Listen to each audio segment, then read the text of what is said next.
Très bien, je vous invite à ouvrir votre Bible à Apocalypse chapitre 13. Apocalypse chapitre 13. Et nous allons regarder la suite de ce chapitre. Et en fait, nous allons finir à regarder tout le chapitre entier. Donc, nous allons lire les versets 11 à 18 d'Apocalypse chapitre 13. Et nous allons regarder quelques idées concernant le faux prophète. Donc, le faux prophète. Donc, la Bible dit dans Apocalypse chapitre 13, verset 11. « Puis je vis monter de la terre une autre bête, qui avait 2 cornes semblables à celles d'un agneau, et qui parlait comme un dragon. Elle exerçait toute l'autorité de la première bête en sa présence, et elle faisait que la terre et ses habitants adoraient la première bête, dont la blessure mortelle avait été guérie.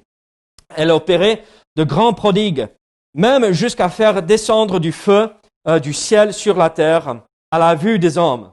Elle séduisait les habitants de la terre par les prodigues qui lui étaient donnés d'opérer en présence de la bête, disant aux habitants de la terre de faire une image à la bête qui avait la blessure de l'épée et qui vivait.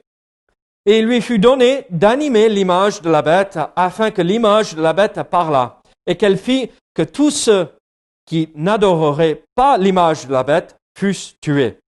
Et elle fit que tous, petits et grands, riches et pauvres, libres et esclaves, reçussent une marque sur leur main droite ou sur leur front, et que personne ne put acheter ni vendre sans avoir la marque, le nom de la bête ou le nombre de son nom.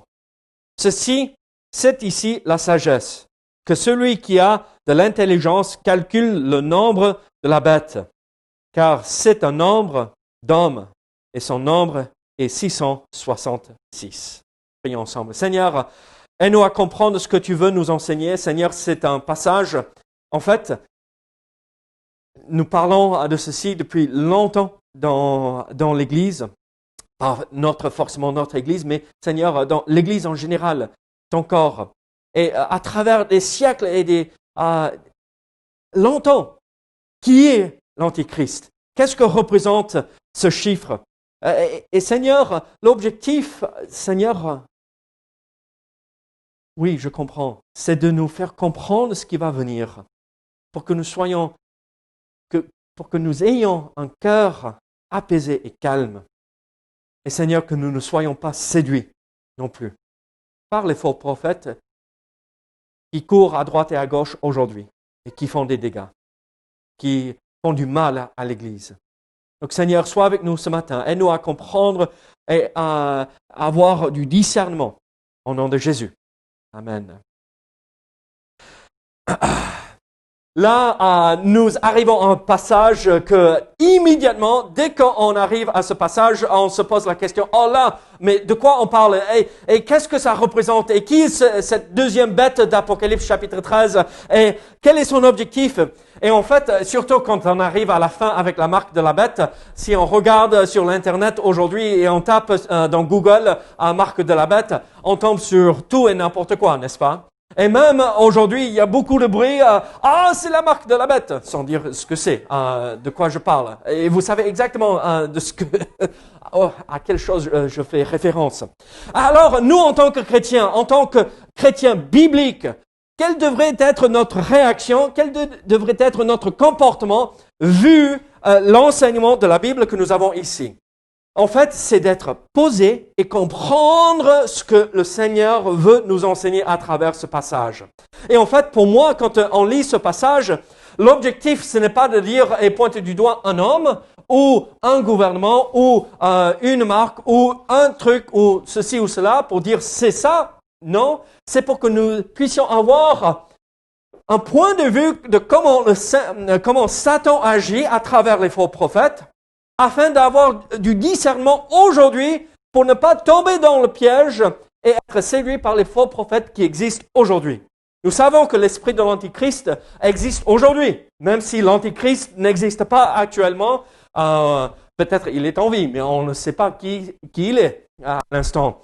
Mais alors, si l'esprit de l'Antichrist existe aujourd'hui, alors aussi il aura des faux prophètes aujourd'hui, qui parcourent, qui sillonnent la terre entière pour séduire et détourner des gens de la vraie foi et de leur vie avec le Seigneur. Alors, vous, comme moi, vous savez ceci. Les méthodes que Satan utilise et emploie ne changent pas. Depuis toujours, son objectif était d'avoir l'humanité l'adorer à la place de Dieu. On regarde tout simplement Genèse chapitre 3, n'est-ce pas, la chute d'Adam et Ève, où nous voyons quel était l'objectif de Satan. Mais moi, je veux prendre la place de Dieu. Mais moi, mangez ce fruit pour que vous ayez la compréhension du bon et du mauvais, le bien, le mal, comme Dieu, et vous serez comme Dieu. Mais pour que vous me suivez. Alors, nous voyons ici son objectif depuis toujours était d'attirer l'attention de l'humanité, les hommes, les femmes, les enfants, pour qu'ils soient adorés au lieu de Dieu. On le voit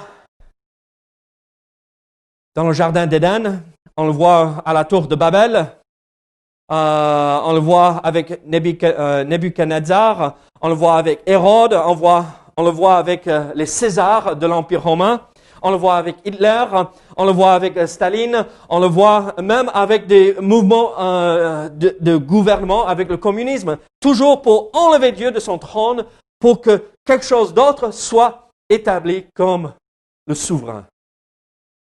Alors, à nous de ne pas tomber dans ces pièges et réagir émotionnellement, mais agir d'une façon posée, avec du discernement. Et surtout dans ce moment où il y a tout et n'importe quoi qui passe par les réseaux sociaux, n'est-ce pas?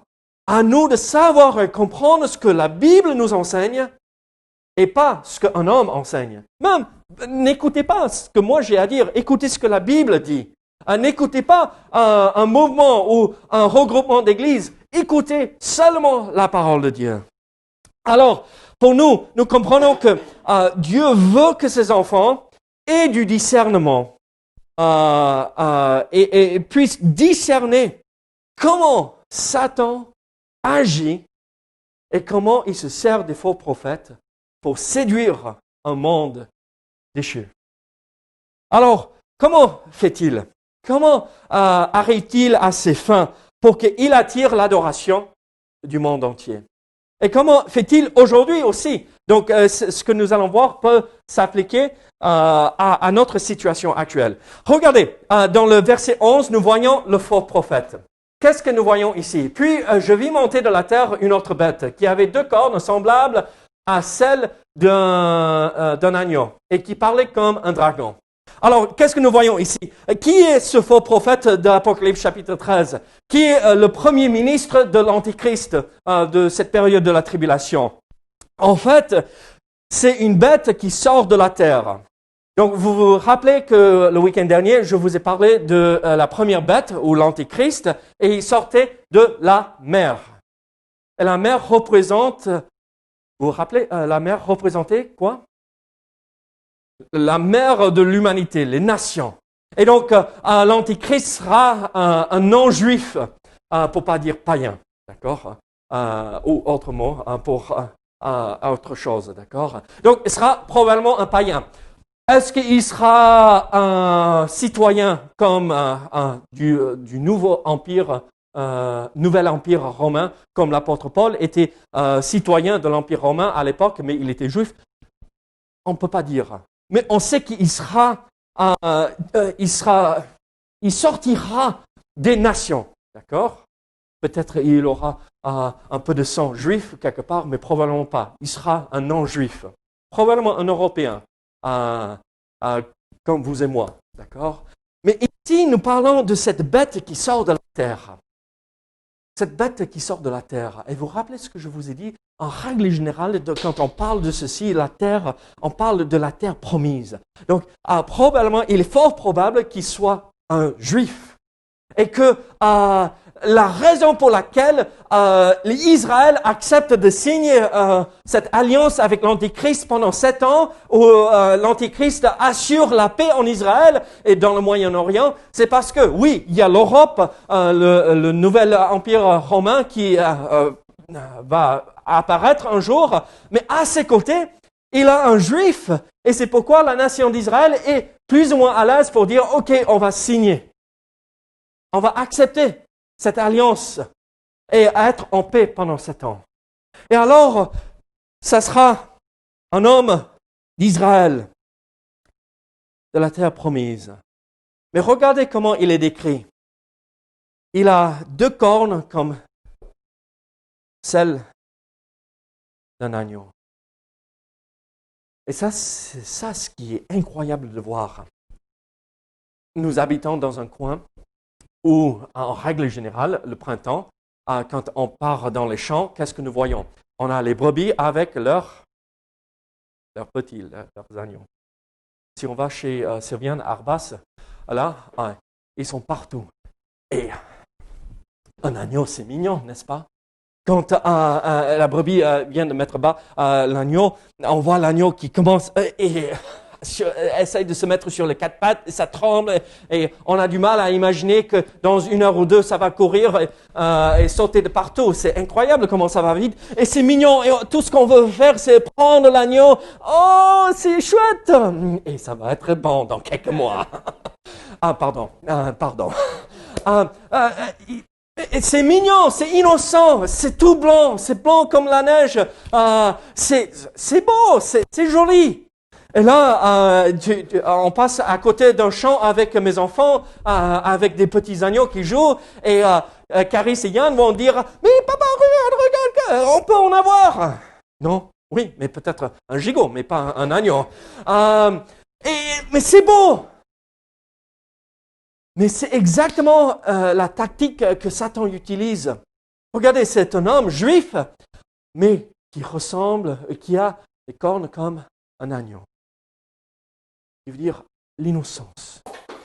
Oh, c'est mignon. Donc, qui ne fait pas peur. Et quand on va voir ce faux prophète, on va dire, lui, celui-là, il est pas mal, hein, il est bien. Il est gentil, il pense à nous. Oh, il est innocent, il ferait jamais de mal. Voilà comment Satan fait. Il passe et se déguise en ange de lumière, n'est-ce pas? Et on va voir cela. Mais regardez, c'est pas juste qu'il a 2 cornes qui ressemblent à celles d'un agneau, mais il parle comme un dragon. Alors, c'est là où ça change complètement. Il a l'air d'être gentil, sensible aux besoins des gens, à côté, à la portée des uns des autres, et il vient de la terre, peut-être ça représente ça aussi, quelque chose qu'on peut toucher, quelqu'un qu'on peut approcher. Mais il parle comme un dragon. Ce n'est pas qu'il a une voix, vous savez, quand papa était frustré quand on grandissait, hein, la voix basse sortait. Non, c'est pas ça. C'est pas la voix du dragon là. Mais c'est le discours qu'il aura ressemblera au discours du dragon. Et qui est le dragon? Le diable, Satan. Alors nous voyons que le faux prophète aura ce discours satanique. Il n'enseignera pas la parole de Dieu, mais celle de l'Antichrist. Il ne dira pas la vérité, mais des mensonges que l'Antichrist lui donnera. Il ne sera pas le représentant de Dieu, mais de la bête. Il ne dira pas de suivre Dieu, mais le gouvernement mondial de l'Antichrist. Il ne mettra pas en avant Christ, mais l'Antichrist. Alors, voilà son discours. Voilà comment il parlera comme un dragon. Et c'est pour séduire le monde entier. Parce que quand il parle, on va dire, c'est bien ça. C'est une bonne chose, ça. Mais en fait, ça va être que des mensonges. Que des choses qui détruisent la vraie relation avec le Seigneur Jésus-Christ. Regardez avec moi 2 Corinthiens chapitre 11. J'ai déjà fait référence à cela. 2 Corinthiens chapitre 11, versets 13 à 15.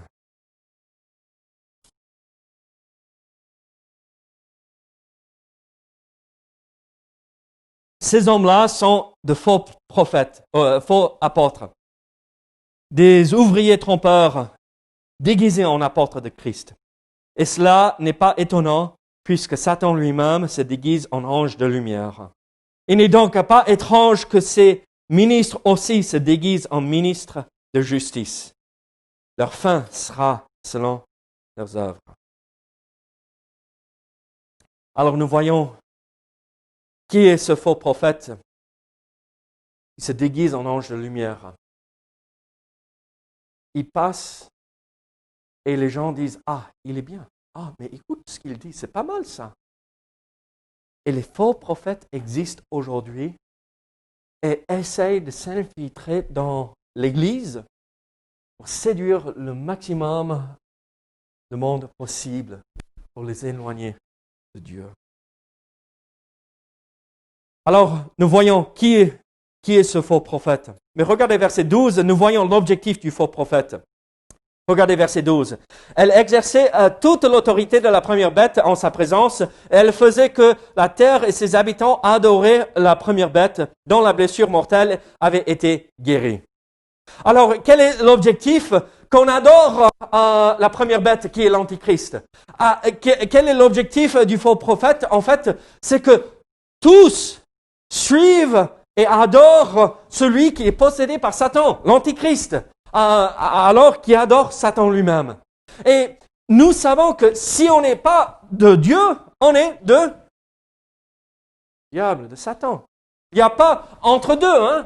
Soit on est des enfants de Dieu, soit on est l'enfant du malin. Un des deux. Et alors ici, le faux prophète, son objectif, son seul rôle, c'est de séduire le monde entier pour dire « Suivez l'Antichrist ». Alors suivez le plan de Satan, suivez tout ce qu'il veut faire.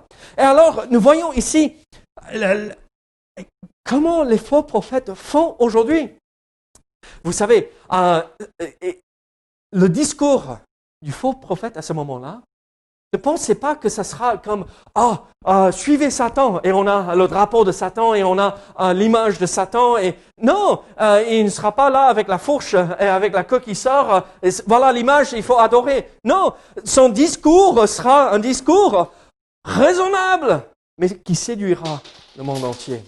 Et aujourd'hui, nous avons le même principe, les faux prophètes, leur désir, ceux qui sont dans des sectes, qui fondent des sectes, qui détournent plein de monde, leur objectif c'est toujours « Suivez-moi, suivez mon enseignement, suivez ce que moi j'ai établi, suivez mon système de gouvernement, suivez-moi. » Pas regarder à Dieu.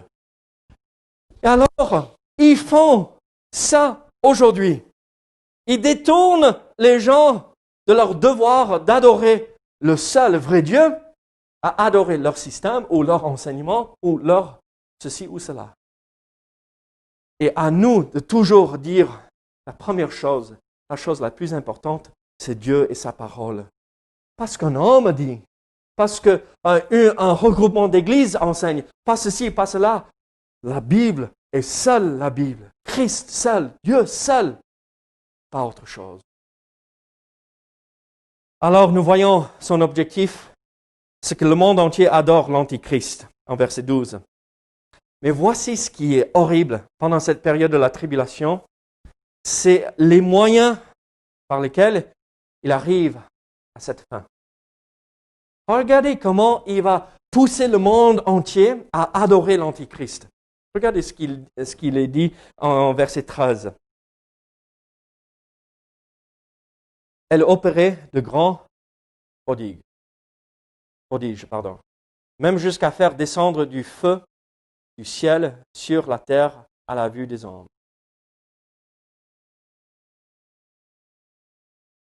Quel est un moyen par lequel il va attirer le monde pour que le monde adore l'Antichrist? Il va faire des prodiges. Quel est un autre mot pour des prodiges? Des miracles.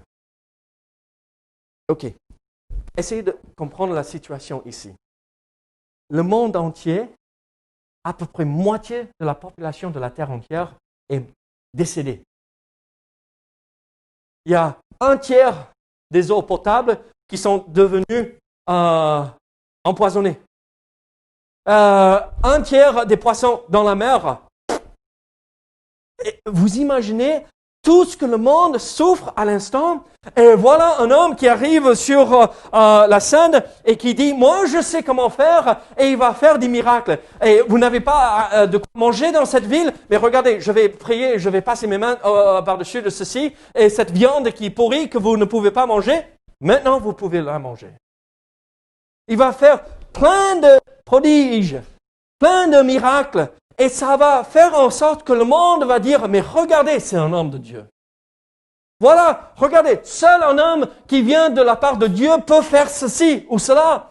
Et le monde va être séduit, ils vont tomber dans ce piège et ils vont adorer pas le vrai Dieu qui est assis sur son trône au ciel, mais le prince des airs de ce monde.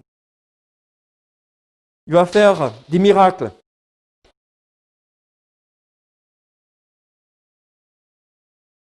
Il va même faire descendre du feu.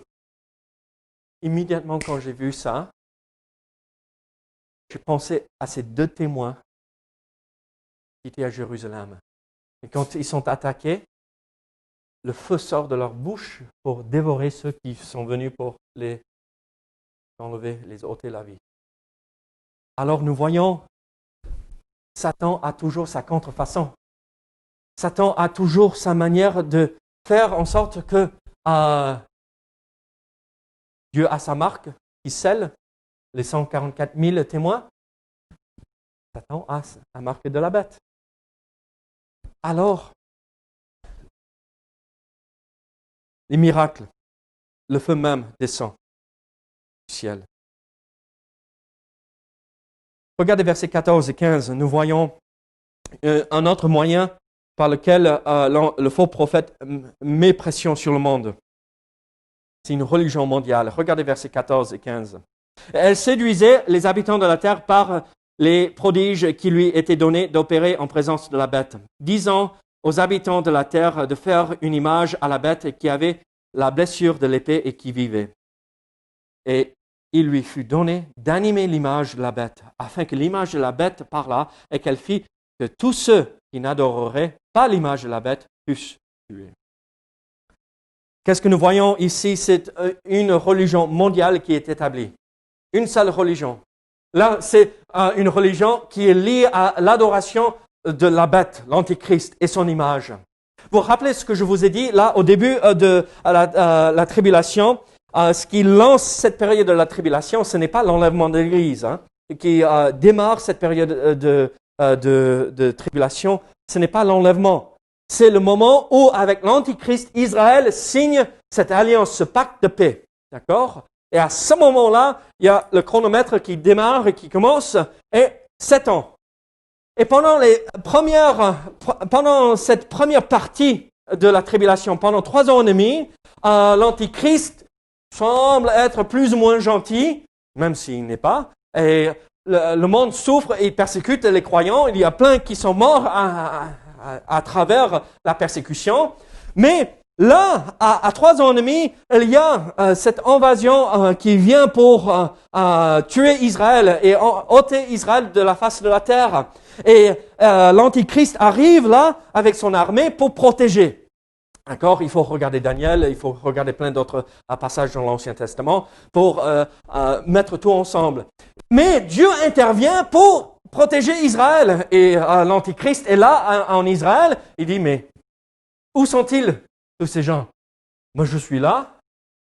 Je sais ce que je vais faire. Je vais entrer dans le temple qui est à Jérusalem, qui sera reconstruit à ce moment-là, et je vais m'établir comme Dieu. Et je vais exiger que les gens m'adorent. C'est là où ce système sera établi, où on adore l'Antichrist. Et là, l'image de la bête sera mise dans le temple. Et regardez, et le faux prophète fait en sorte que l'image, c'est probablement quelque chose de taillé, pierre, c'est probablement pas une peinture, d'accord? Donc c'est quelque chose de taillé, sculpté, et c'est posé là, probablement comme on a vu dans l'Ancien Testament, avec l'abomination de la désolation dans l'Ancien Testament, où on a posé une statue là à l'autel pour que Israël adore l'Antichrist. Et quand l'Antichrist n'est pas là pour être adoré, on adore son image. De nos jours, nous pouvons comprendre comment ils vont faire. On prend un robot et on peut animer un objet qui n'a pas de vie, n'est-ce pas? On peut faire en sorte que ça parle. Mais imaginez l'apôtre Jean voir ça, il ne comprenait pas forcément tout ce qui était derrière.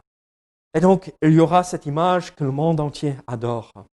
Alors, il y a ce système religieux qui est établi où on adore l'Antichrist et pas Dieu.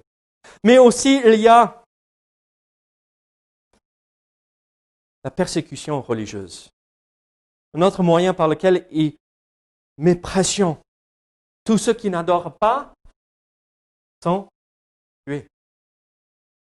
Donc ça va prendre un petit moment. Ça n'arrive pas en claquant les doigts et on tue tous ceux qui n'adorent pas. Mais vous et moi, nous immédiatement, nous pensons aux croyants qui seront persécutés et même mis à mort parce qu'ils refusent d'adorer l'image de la bête. Mais pensez qu'il y a plein d'autres religions qui vont refuser, des fausses religions bien sûr, mais d'autres religions qui vont refuser à adorer la bête, comme l'islam. Tu mets devant un musulman une image et il va dire non, c'est de l'idolâtrie, je ne vais pas adorer cela. Et donc, il y aura plein, pas que des chrétiens, mais plein de monde qui vont, le monde entier souffrira.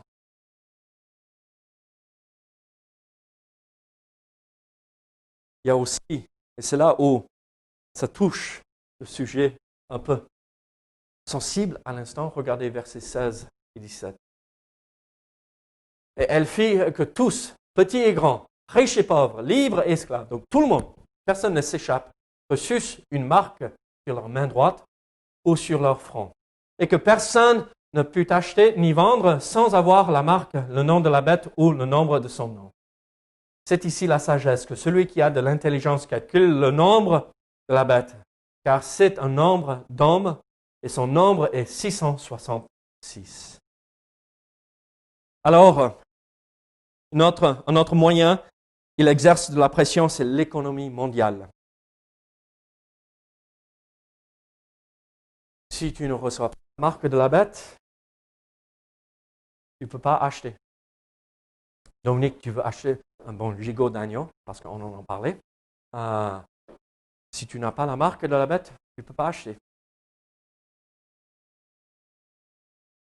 Comment on va faire? Nous, merci Seigneur, qu'on sera déjà enlevés au ciel. D'accord? Mais ceux qui se convertissent pendant la période de la tribulation, suite au témoignage des 2 témoins à Jérusalem, suite à ces 144 000 témoins qui sont des représentants de Dieu, qui ont été scellés avec le sceau de Dieu pendant cette première partie de la tribulation. Et il y a eu des convertis. Et des gens vont comprendre ce que c'est, cette marque.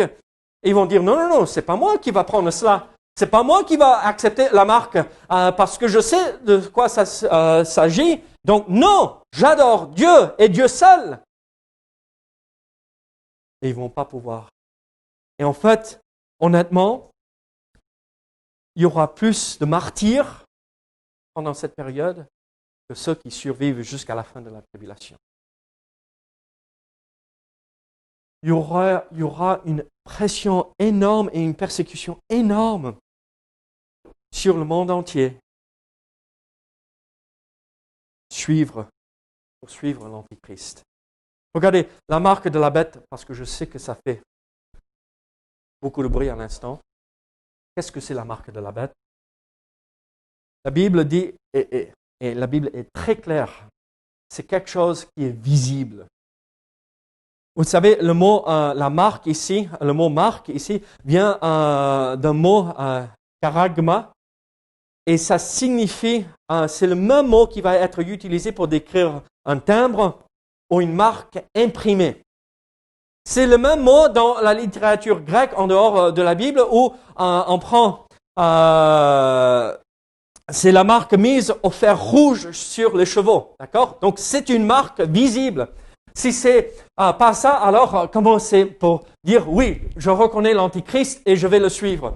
Non, l'objectif du faux prophète, l'objectif de l'Antichrist, c'est qu'on affiche à tout le monde autour de nous, on suit Satan et pas autre chose. Et donc, ici, là, quand on vient et on vous dit, regardez, qu'est-ce qui est à la mode aujourd'hui pour les jeunes? Les tatouages. Là, ce mot parle de cela. Donc oui, je sais qu'on parle de la puce. Et oui, je sais qu'on parle de comment ils vont le mettre. Il ne faut pas entrer dans tout cela.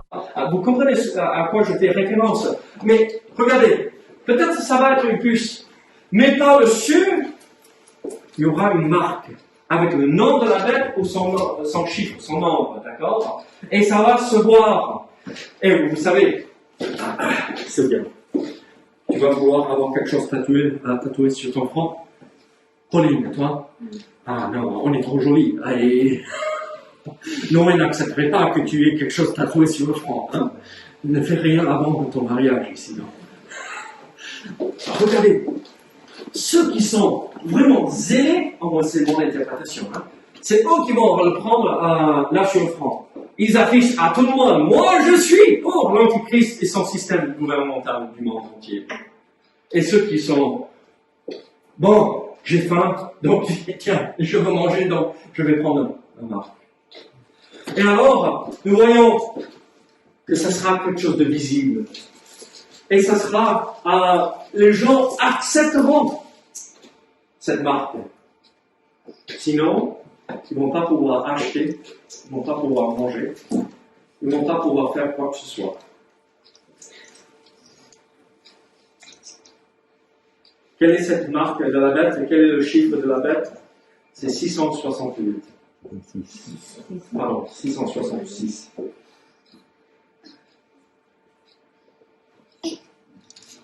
Quand on regarde les chiffres romains, on prend les 6 premiers chiffres et on arrive à 666. Jean faisait référence au système romain établi. Et on voit que c'est la résurrection de l'Empire romain qui sera en place en ce moment-là.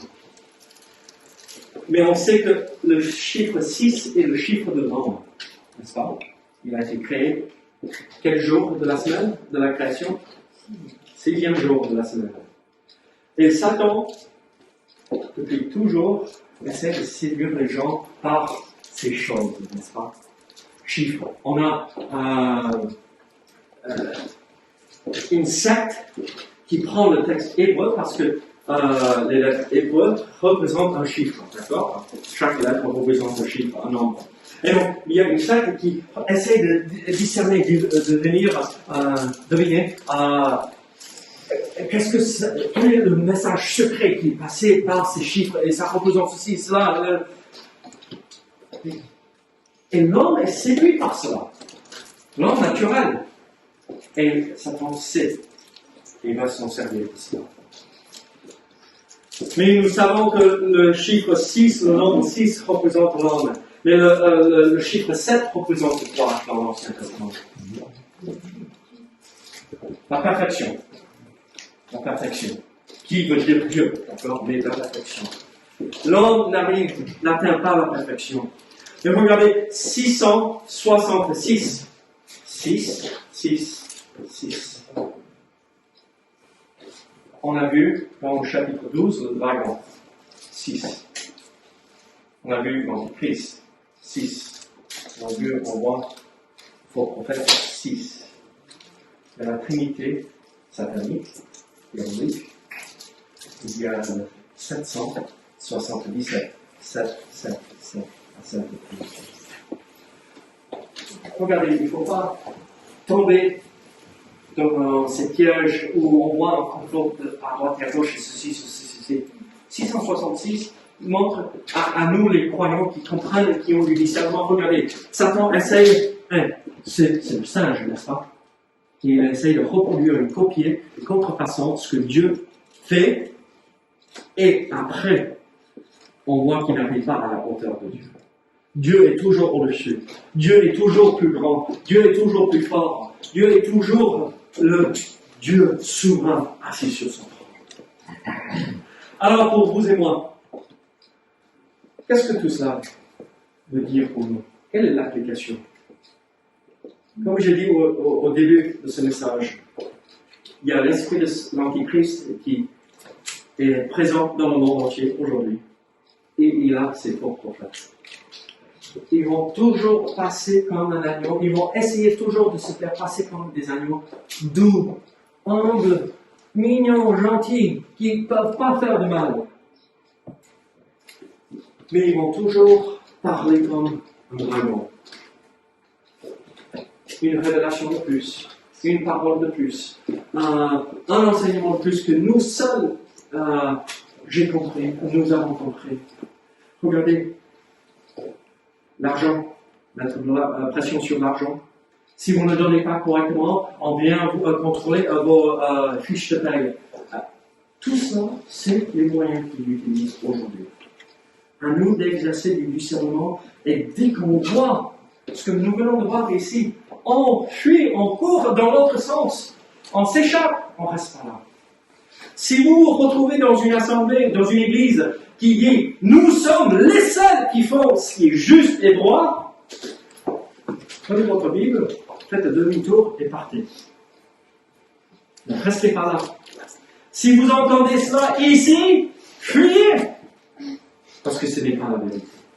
Dieu a son peuple qui est éparpillé dans le monde entier et il y a des frères et sœurs qui croient ce que la Bible enseigne. Et suivant l'enseignement de la parole de Dieu. Ne tombons pas dans les pièges que Satan nous tend et évitons de suivre ces faux prophètes. Alors mes amis, là aujourd'hui nous voyons le faux prophète. Il est appelé ça dans d'autres passages dans l'Apocalypse, même si on ne voit pas, il est appelé juste une autre bête ici. Il est appelé le faux prophète dans d'autres passages. Soyons sûrs que nous exerçons notre discernement chaque fois que nous sommes confrontés à une nouvelle chose. Soyons sûrs que ça vient de la parole. Ce n'est pas que Dieu ne nous parle pas aujourd'hui, mais quand Dieu nous parle, ça s'aligne toujours avec sa parole. Donc soyons sûrs que nous avons notre foi fondée sur la parole, pas sur un homme, ou un mouvement, ou ceci ou cela. Que Dieu et sa parole. Prions ensemble. Seigneur, merci pour cet enseignement. Oui, difficile, mais riche, Seigneur. Protège-nous, Seigneur. Il est possible d'être attirés, même nous les croyants. Seigneur, tu nous as donné ton Saint-Esprit qui nous convainc de la justice, de ce qui est bon, de ce qui vient de toi. Seigneur, aide-nous à être sensibles à ces choses-là, Seigneur. Au nom de Jésus. Amen.